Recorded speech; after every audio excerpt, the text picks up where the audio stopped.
In the last video, we saw how we can put together a number of different steps using pipeline. And now it's also possible to use grid search CV, what we've seen before, or randomized search CV with a pipeline. There's a slight little difference here, and it'll make sense once we run the code. So let's go here. Actually, we'll leave a little comment. It's also possible to use grid search CV or randomized search CV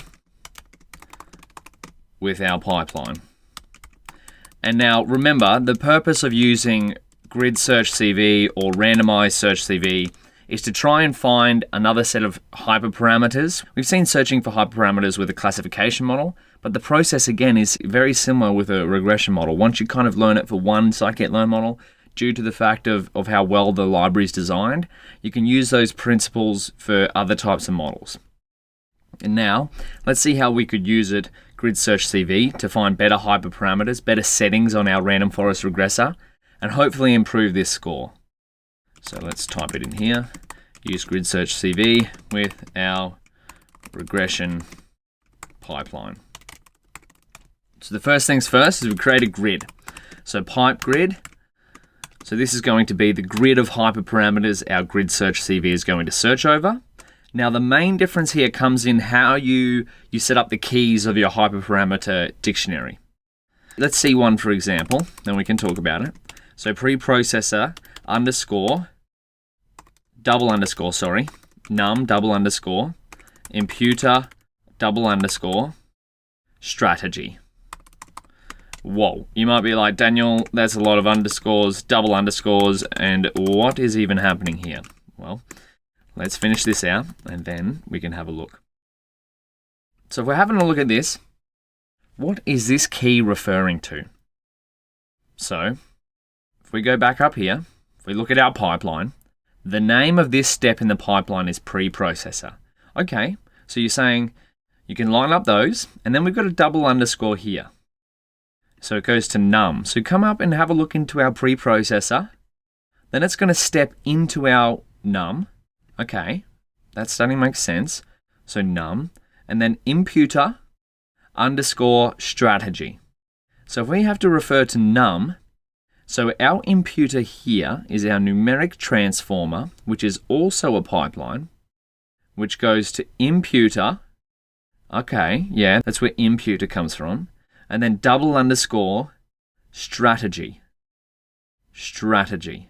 Ah, okay, so if you trace it back, it's going to say, try the imputation strategy of mean, which is what it is now, and median. So this is the main difference between what we've seen before with grid search CV and using grid search CV with a pipeline. This is where the names come in, the strings at the front of all our steps. You might be wondering before, what are these strings doing at the start? So if we want to access our preprocessor's num step, the feature, the attribute of num, imputer, and then the strategy variable of imputer, we have to do it like this. So let's step back through. So we go preprocessor, yep, this one. Then we go up here, preprocessor, yep, num, okay. Then we go up to num, which is numeric transformer. Then we see imputer, yep. And then we're going to adjust strategy. Okay, so that's the parameters for that. Now let's see how we would access our model. So we go model, double underscore, oh, shift enter again, getting trigger happy, model, double underscore, and estimators. So we only need one double underscore here because we're only going up one level. So if we access our model, which is pipeline, we want to access the model step. So this is where the model double underscore comes in. And we want to pass n estimators, which would be the same as going in here and pressing n estimators, but we're not going to do it there. We're going to do it here. We're going to pass it 100 and 1000. So again, this is just going into the model step of our pipeline, which is here, and passing random forest regressor and estimators, these two values. And then we can do the same for other features that we've seen before. So model underscore underscore max depth. Then we're going to pass it, let's go none 5. And then we'll go model double underscore max features.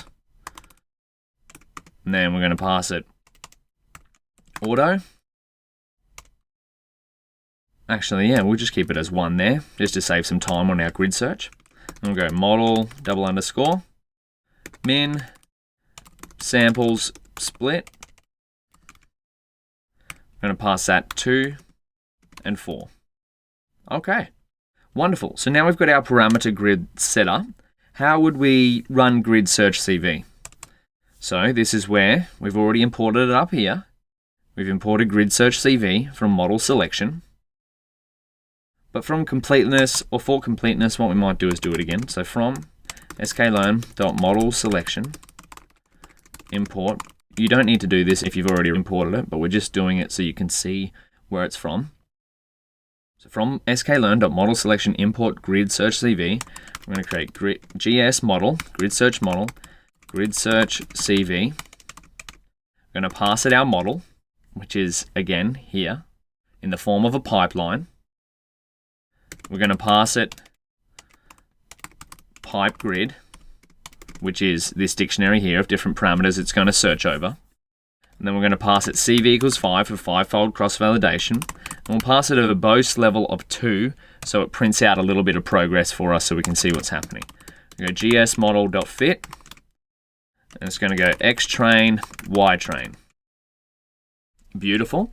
And so this is going through 5 folds for each of the 16 candidates. If you wanted to work that out, you go 2, so 2 variables here, times 2, times 2, so that's 2 times 2, 4, times 2, 8, times 1, 8, times 2. So that's 16 different combinations of parameters. We're doing 5-fold cross-validation, so it's going to do 16 times 5, which is 80. So once that's finished, here we've got an output here of all the different versions of parameters that it's doing. And once it's finished, we'll be able to evaluate our grid search model using gsModel.score and pass it the test data.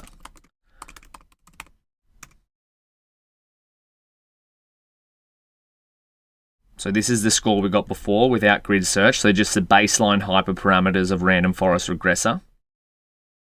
Now you might need to wait, depending on how fast your computer is, you might need to wait a little while. So this is why it's always important to be careful how many parameters you pass to grid search CV, because it is going to exhaustively search every single combination. So what we might do is pause the video and wait until our model has finished training and then see what its score is. Excellent. So after about a minute or so, our grid search is finished, and we can see that if we evaluate our grid searched model, it gets a score of 0.333. Now, versus our original model score of 0.182, that's pretty damn good. That's almost an improvement of double by searching for different hyperparameters using a grid search. Now, we could keep this going for more different parameters, but in the sake of time, we're going to leave it there. And so, we've covered a lot, and if you've made it this far, congratulations. Let's have a look here. What we've covered. Shift Enter.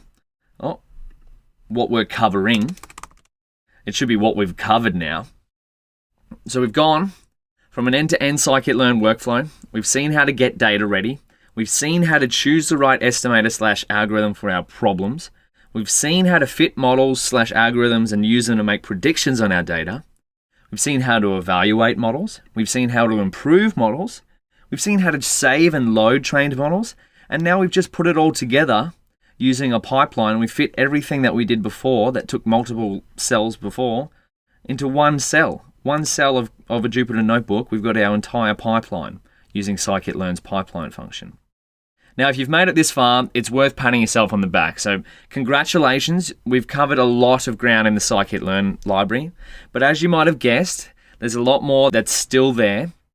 But with what you've learned so far, you'll be able to take it on. Right? You'll be able to look at things, you'll be able to look at Scikit-learn workflows, you'll be able to look at different machine learning problems and go, okay, I can kind of figure out that I have to get the data ready first. I can see if I can choose the right estimator/algorithm for our problem. I can go through trying to fit my model to the data and make predictions. Then I can try and evaluate it and improve it, save and load it. After I've done a lot of messy code, I can try put it all together and clean it all up. And don't worry. putting all this together, it's not like you're going to learn it overnight. And I don't expect you to, even after going through all the videos that we've covered. It's going to take a lot of practice, right? And hopefully you can use the resources that are available to you. So all the code that we've got here, it will be available in the resources section. It will be available in a notebook you can refer back to. But if you're looking for somewhere next of like where you want to go, the best place is the Scikit-learn documentation. Scikit-learn documentation. If there's something that sticks out to you on something you want to learn a little bit more of one of these topics that we've gone through and covered, something you want to dig a little bit deeper into, maybe you want to look at different classification models, regression models, or clustering, something that we haven't seen much of yet, go to the Scikit-learn documentation, go to the user guide, and step through all of these different categories here, and see if there's a little topic here that you want to read a bit deeper into. And again, it's going to be a little bit overwhelming to begin with, but with practice, you'll be able to start to make your own mental models of how you can use the Scikit-learn library to solve your own machine learning problems. Now, with that being said, I'll see you in the next section. And we're going to put everything that we've learned in the previous section, section 2, all these tools that we've learned, we're going to put them together and start to work on some of our own projects. So take a break, revise what we've learned, check out the resources, check out the documentation, and get yourself excited for the next section. I'll see you there.